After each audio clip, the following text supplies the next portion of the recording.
Hi, Jesse Cano from the Healthy Back Institute here with some tips for you to minimize the wear and tear on your body from spending hours on end in an office or workplace. So first tip is always be square to your work. So for me, if I'm working on my calendar, I'm square here. If I'm working on the telephone, I'm square here. If I'm working on the computer, I'm square here.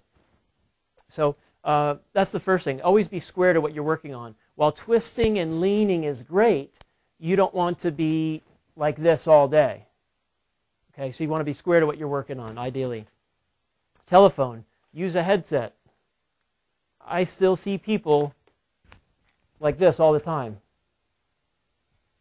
You can get a headset for like $10 at the very least. Get a headset. Use a headset if you're on the telephone.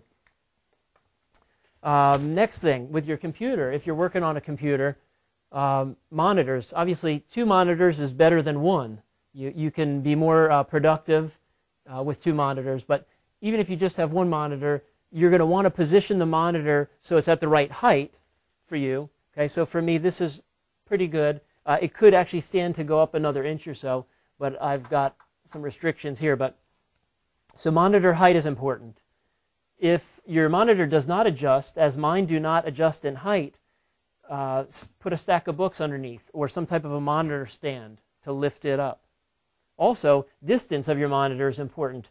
You can see my monitors are pretty far away. You don't want the screen up in your face like this. That's bad for your eyes. Okay, so how far your monitor is from your face is another factor that oftentimes most people don't think about.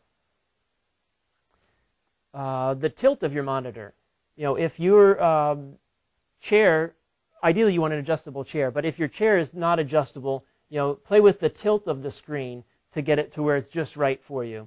And you want to think about your head position. You shouldn't be looking down. For instance, if I was working on a laptop here, I'd be looking down. It's going to put a lot of strain on the neck. And the opposite is true. If I have this chair adjusted too low and the monitor's up high, I am now looking up, and I've got tightness now in the back of the neck. So the angle of your screen is also important. Obviously, I just mentioned the height of the chair is important. The more you can adjust your chair, the better. But let me go back to the computer for a second. You also want to think about your keyboard.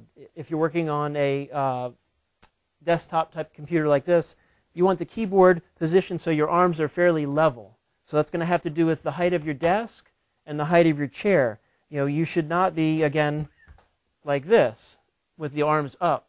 That's going to put a strain on the wrists. People have carpal tunnel. Well, that's part of the reason. Muscle imbalance is created by improper position or poor position. So adjust your chair height so your arms are relatively level.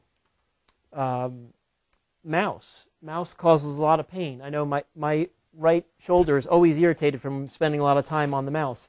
What you don't want to do is have the mouse all the way forward here like this. You want to move it back, ideally, so your arm is just as your other arm would be. So if I'm here, I don't want this like this, I want this here. So the mouse, ideally, as far back as you can keep it to keep that elbow and shoulder back and that hand back. And so those are just some quick tips. Actually, another one that's really helpful is when you're spending a lot of time looking at monitors in particular, or any one thing, you're kind of focused for 20, 30 minutes or more, you want to take a break. Ideally, most people 30 to 60 minutes of work and you need a physical and mental break. So get up, stretch, go to the bathroom, get some water, and so on. But your eyes need a break, again, in particular if you're looking at a computer screen. So one of the things I learned from a friend of mine, Marty Sussman, who's an eye expert, is to look at something off into the distance. So if I'm looking at the screen and my eyes are getting tired, I take a break, I look at something far out the window, and then I look at something close, and then I look at something at a medium distance, and then I look at something far again. And so I'm changing the distance of my eye focus, and that's very good to give the eyes a break. Now, another thing we're going to do in another video is go through a detailed review of all the different types of office chairs so you can find the one that works best for you and make the best use of it. So a lot of times, if you can't afford a $1,800 office chair, at the very least, there are things you can do to try to make the best of the chair you do have. And then in another video, we'll also talk about specific stretches you can do in your workplace. So I hope you found this helpful, and look for those additional videos.